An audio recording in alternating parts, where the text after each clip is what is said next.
माँ चंद्रघंटा माँ दुर्गा का तीसरा स्वरूप है, जिन्हें नवरात्रि के तीसरे दिन पूजा जाता है।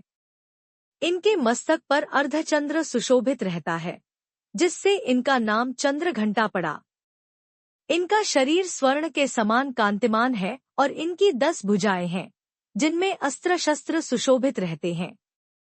माँ सिंह पर सवार रहती हैं और उनकी मुद्रा युद्ध के लिए तत्पर दिखाई देती है, परंतु उनका स्वरूप भक्तों के लिए अत्यंत शांत, सौम्य और कल्याणकारी होता है। माँ की प्रतिमा या चित्र माँ चंद्रघंटा का आवाहन कर पुष्प, धूप, दीप, अक्षत और सिंदूर अर्पित करें।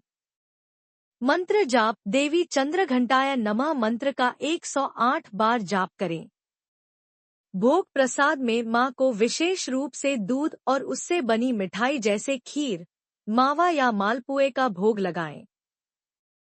इससे माँ प्रसन्न होती हैं और भक्तों को शांति और सौभाग्य का आशीर्वाद देती हैं।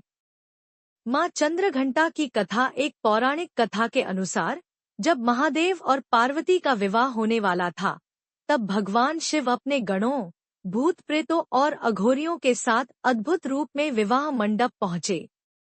उनकी जटाओं में सर्प थे, शरीर पर भस्म लगी थी और वे विचित्र रूप में थे, जिससे पार्वती की माता मैना देवी भयभीत हो गई।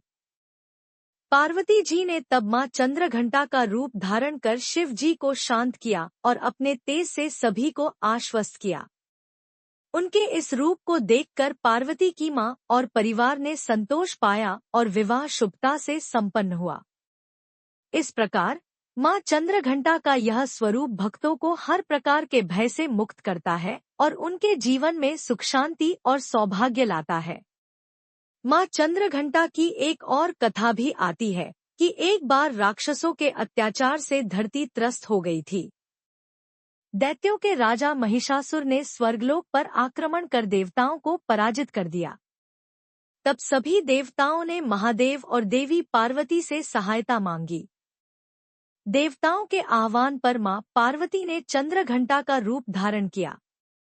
उनका यह रूप अत्यंत तेजस्वी और उग्र था। वे राक्षसों के संहार के लिए तैयार थी। उनके घंटे की ध्वनि मात्र से ही असुर भयभीत हो उठे। मां ने अपनी शक्ति से महिषासुर और उसके दानवों का अंत कर दिया। इसी कारण मां चंद्रघंटा को शत्रु संहारिणी और संकट नाशिनी कहा जाता है।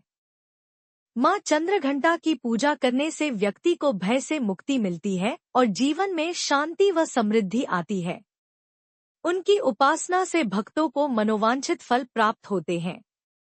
नवरात्रि के तीसरे दिन श्रद्धा से उनका पूजन करने से मां की कृपा सदैव बनी रहती है। उम्मीद है ये जानकारी आपको अच्छी लगी होगी। माता रानी आपकी सभी मनोवांछित कामना पूर्ण करे। धन्यवाद।